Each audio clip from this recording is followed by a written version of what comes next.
The morning sun cast long shadows across the sidewalk of the small diner in Mobile, Alabama. The smell of fresh coffee and bacon drifted through the air as locals went about their daily routines. Among them sat a man in his late 30s in a wheelchair, his military-style haircut and muscular build hinting at his past life of service. He had just returned home after 15 years of distinguished service as a Navy SEAL.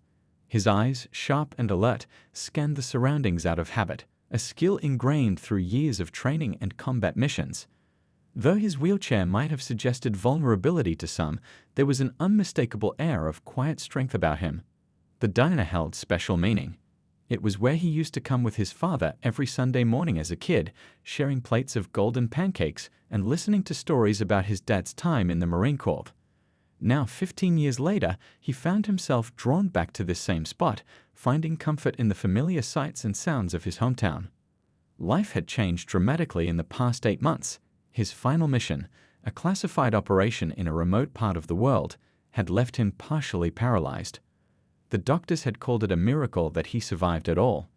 The memory of that night remained vivid, the sudden ambush, the split-second decision that saved his team but cost him the use of his legs.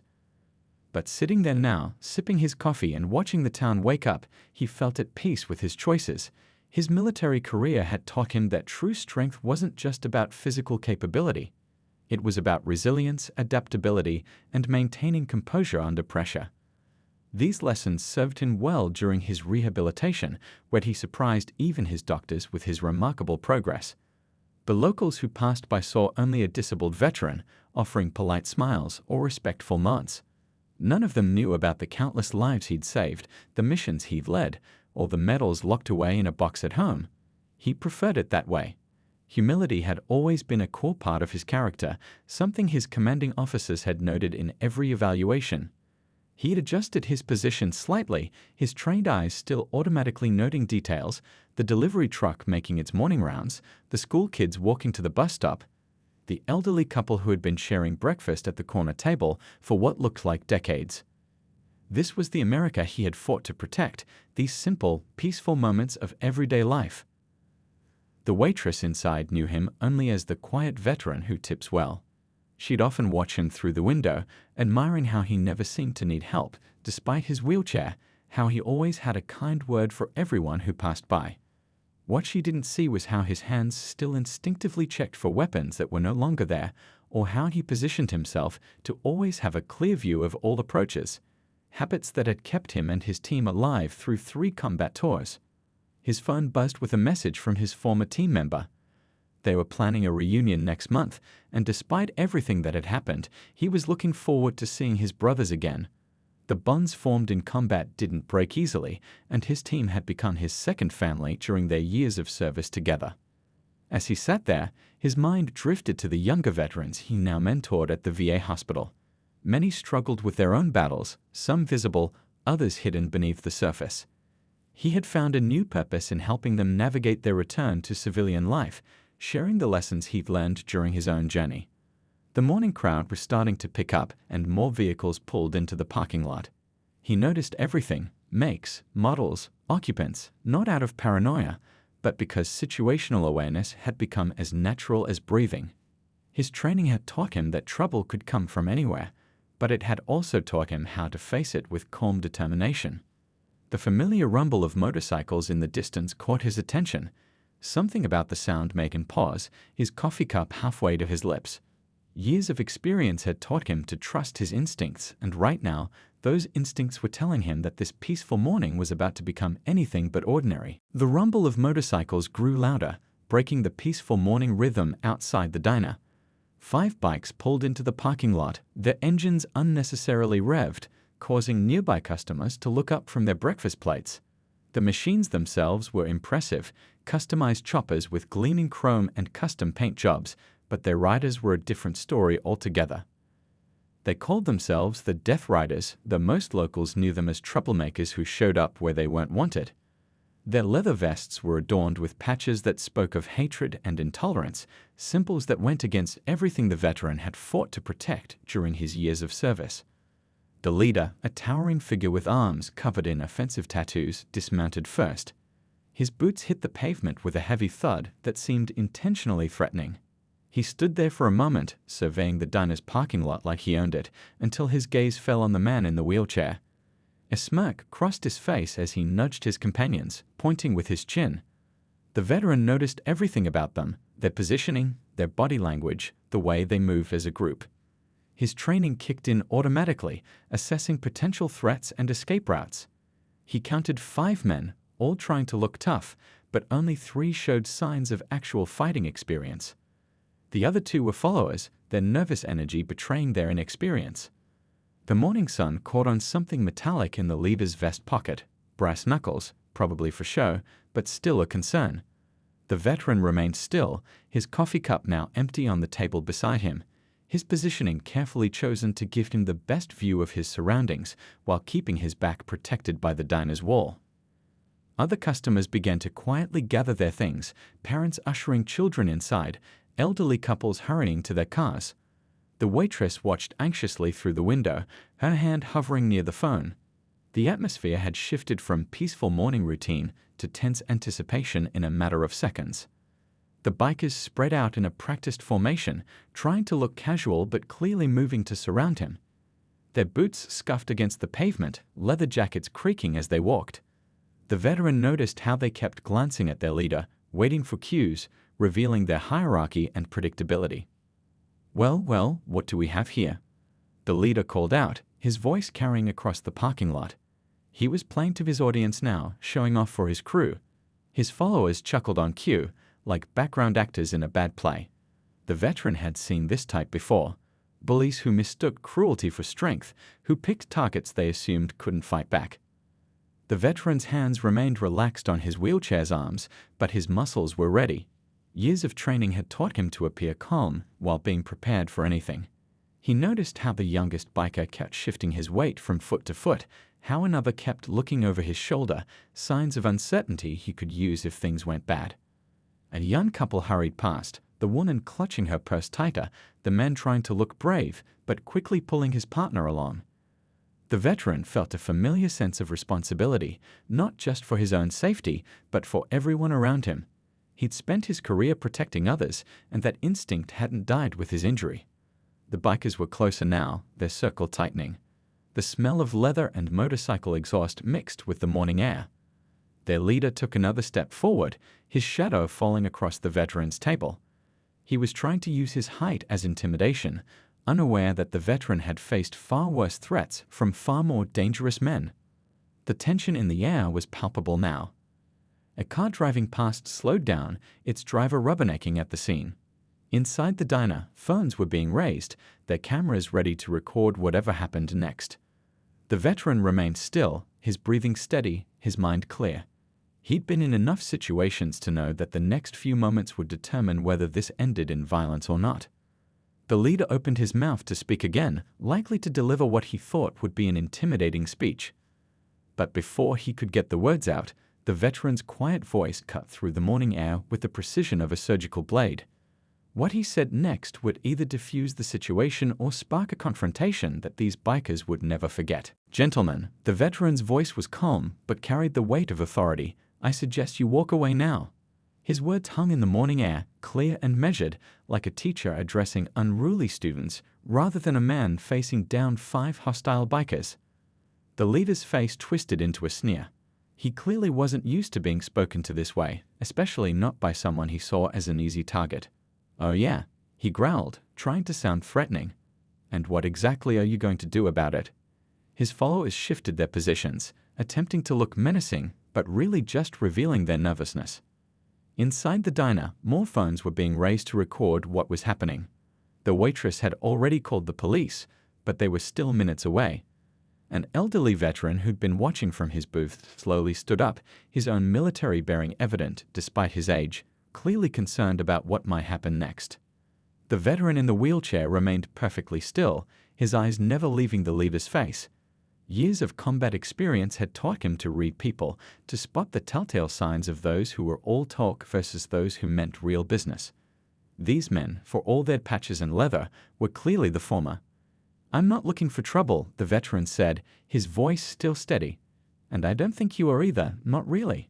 He spoke with the kind of confidence that comes from having faced real danger, the kind that makes playground bullies seem almost comical in comparison. "You've got 3 options right now," he continued, "and only one of them ends well for you." The leader's right hand twitched toward his vest pocket where the brass knuckles were hidden, but he hesitated when he saw no fear in the veteran's eyes. Instead, he found himself looking into the calm, calculating gaze of someone who had clearly been in far worse situations and emerged victorious. A cool morning breeze rustled through the parking lot, carrying with it the distant sound of sirens.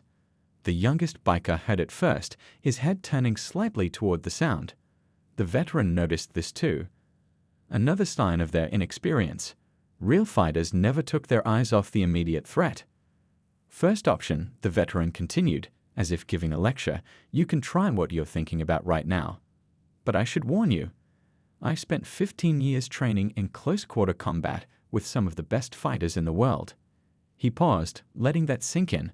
"Second option, you can wait for those police sirens I hear getting closer and try to explain to them what 5 men on bikes were planning to do to a disabled veteran in broad daylight."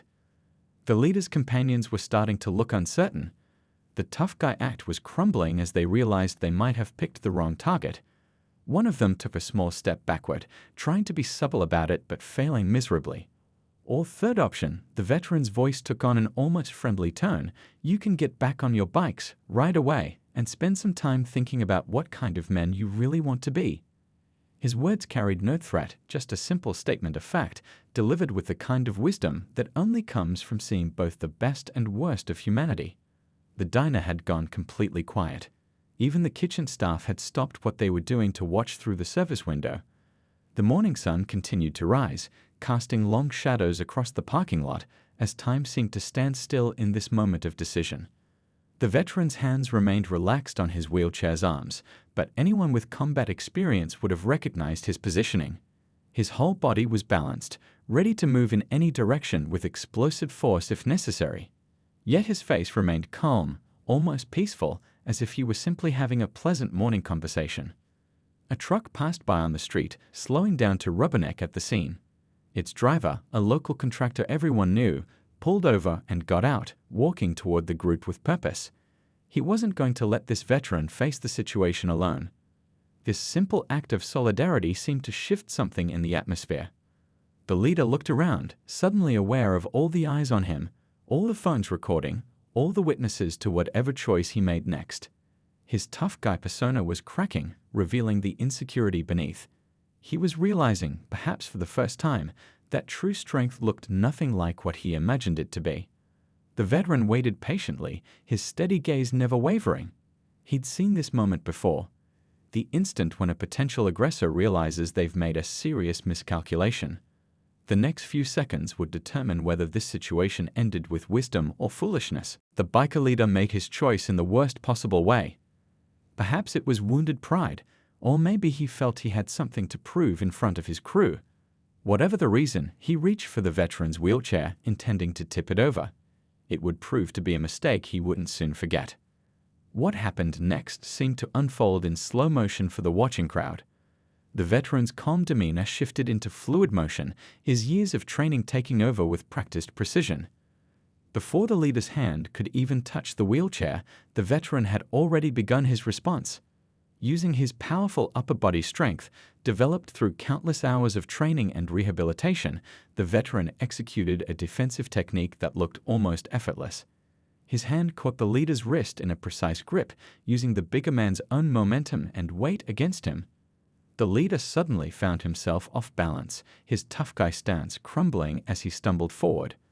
2 of the other bikers moved to help their boss, but they were clearly out of their depth. The veteran's movements were economical and precise, each action carefully calculated. He hadn't spent 15 years in special operations to act recklessly now. Instead of striking out, he used their own aggressive moves to his advantage, letting their momentum carry them where he wanted them to go. The crowd watched in amazement as the veteran managed the situation with remarkable control. He wasn't trying to hurt anyone, that much was clear. Instead, he was using his skills to neutralize the threat while causing minimal harm. It was like watching a master chess player, always thinking 3 moves ahead. The diner's customers pressed against the windows, their phones recording what had become an impromptu lesson in humility. The youngest biker backed away completely, wanting no part of what was happening. The fourth one stood frozen, unsure whether to help his friends or follow his instinct to retreat. The leader found himself sitting on the pavement, his brass knuckles lying useless beside him. His face showed a mix of shock and embarrassment as he realized how completely he had misread the situation. The veteran hadn't even needed to throw a single punch. He'd simply used leverage and technique to turn the bikers' aggression against them.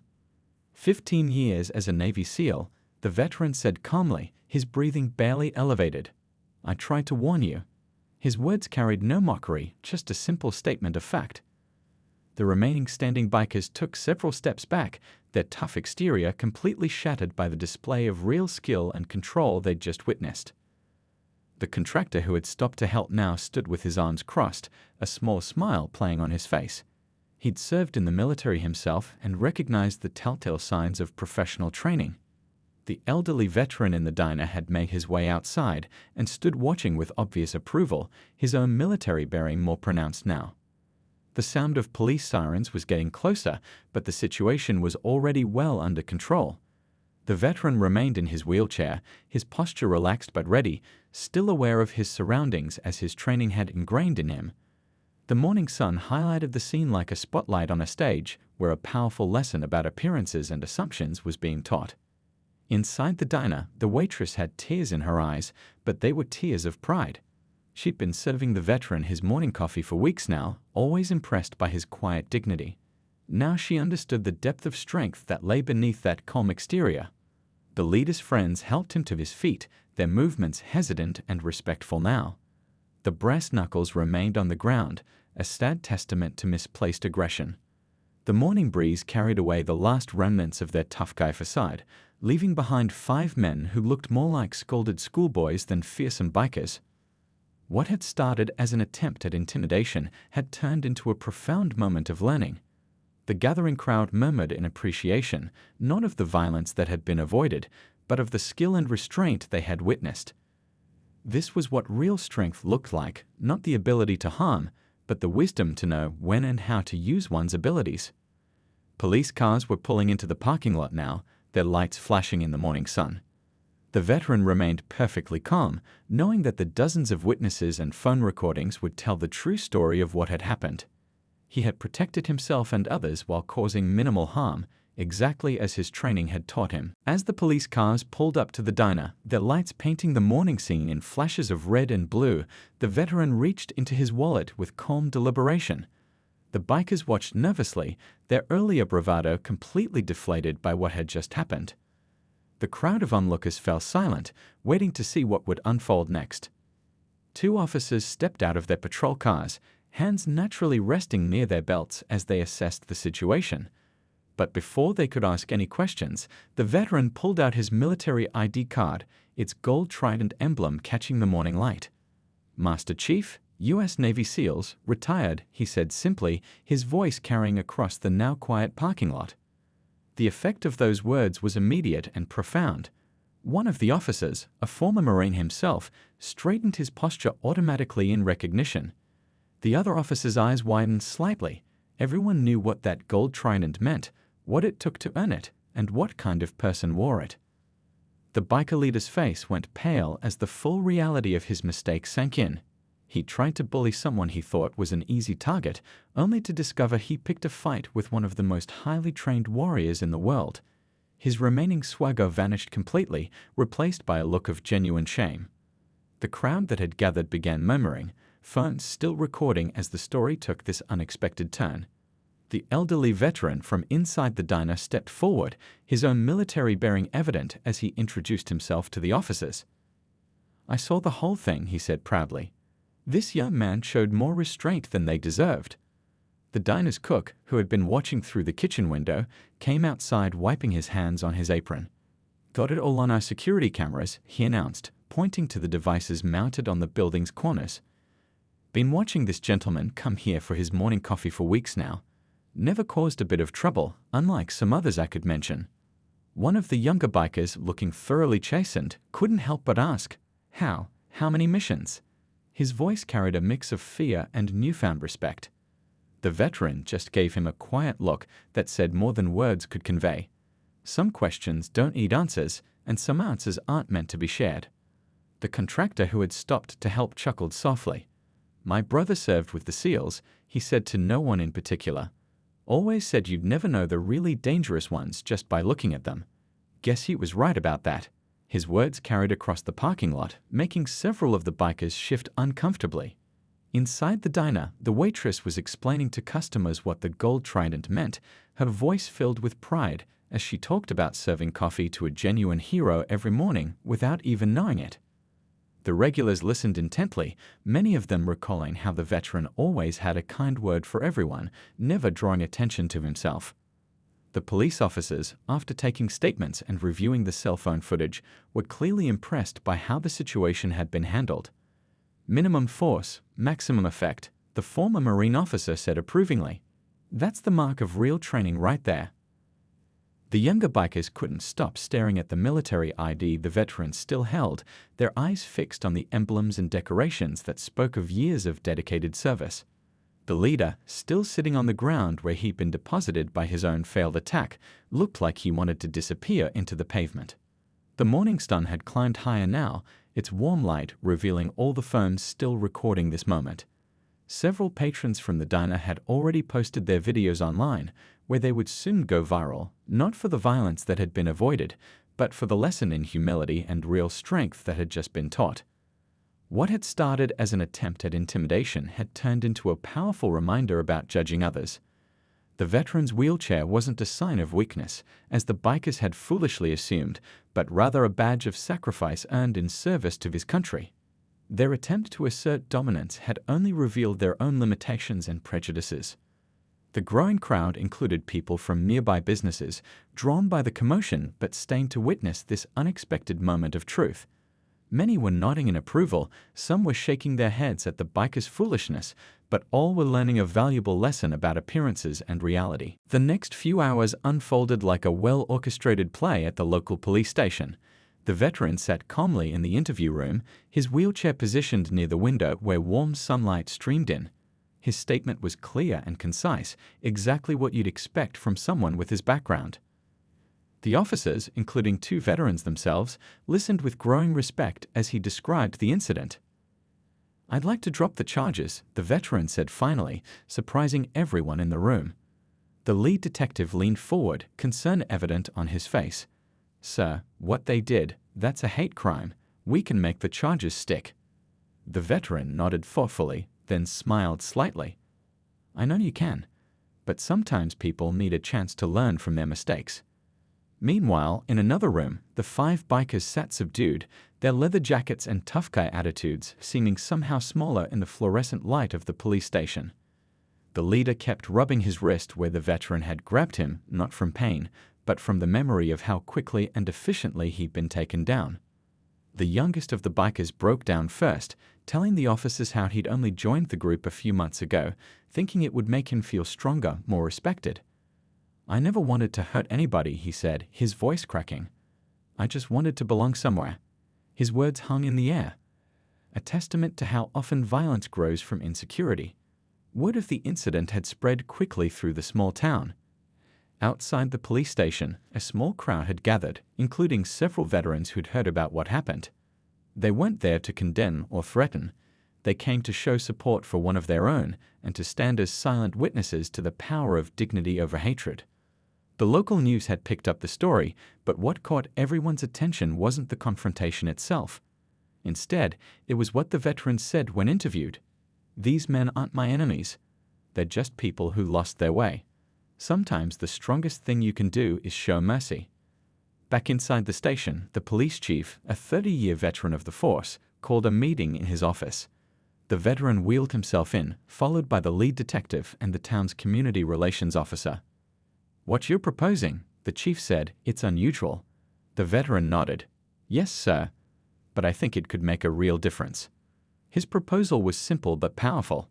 Instead of pressing charges, he wanted to work with the police department and local veterans groups to create a program for at-risk youth and adults. The idea was to channel aggression and the need for belonging into something positive. These men wanted to feel powerful, he explained. Let's show them what real power looks like, the power to help others. The biker leader, when presented with this alternative to prosecution, sat in stunned silence. Why? He finally asked, his voice barely above a whisper. Why would you do this for us after what we did? The veteran's response was immediate. Because I didn't spend 15 years fighting for this country just to give up on its people. As the afternoon wore on, papers were signed, agreements were made, and a new path forward was created. The bikers would do community service at the local VA hospital, working alongside the very people they'd once looked down on. They would learn about real strength from men and women who had sacrificed everything for others. The diner's security footage had gone viral by now, but not for the reasons most people expected. It wasn't the takedown that caught people's attention. It was the veteran's calm demeanor throughout the entire incident, his absolute control, and his remarkable choice to turn an act of hatred into an opportunity for change. Local businesses began calling the police station, offering to support the new program. The high school principal wanted to know if the veteran would speak to students about conflict resolution. The VA hospital administrator immediately offered space for meetings and training sessions. What had started as an ugly incident was transforming into something that could benefit the entire community. As the sun began to set, casting long shadows through the police station windows, the veteran prepared to head home. Officers and staff members stopped what they were doing, offering quiet notes of respect. He had shown them something remarkable today, not just in how he handled the physical confrontation, but in how he chose to resolve it. 6 months had passed since that morning at the diner, and the changes in the community were remarkable. The veteran sat in his usual spot, drinking his morning coffee, but the scene around him was very different now. The diner had become a gathering place for an unlikely group of people, all brought together by what locals now simply called the incident. The biker leader, his leather jacket now bearing a veteran support patch instead of hatred, pushed through the diner's door. His face had softened over the months, the permanent scowl replaced by something more thoughtful. He nodded respectfully to the veteran before heading to the counter to order his breakfast.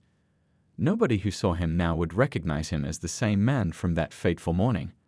3 days a week, the former troublemakers could be found at the VA hospital, helping wheelchair-bound veterans navigate the halls, assisting with physical therapy sessions, or simply sitting and listening to stories from men and women who had served.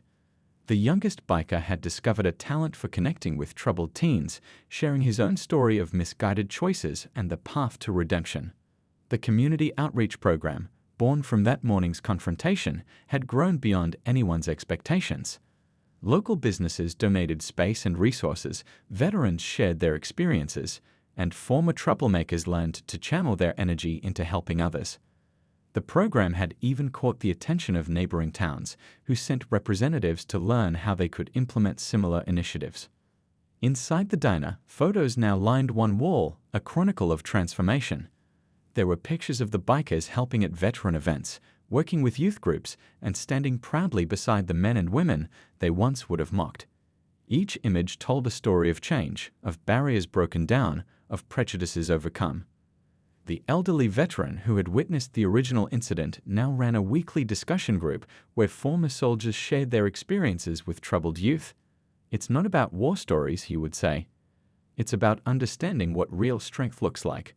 His words carried extra weight because everyone knew the story that had sparked this change. The local high school had made the program part of their curriculum, teaching students about conflict resolution and the true meaning of strength. The veteran often spoke to classes not about combat or violence, but about choice, respect, and the power of second chances. The students were particularly moved by how he had turned an act of hatred into an opportunity for growth. The diner's waitress still served coffee with a smile, but now she was also the proud coordinator of a support network for families of disabled veterans. She had been inspired by watching how one person's dignity and restraint could transform an entire community.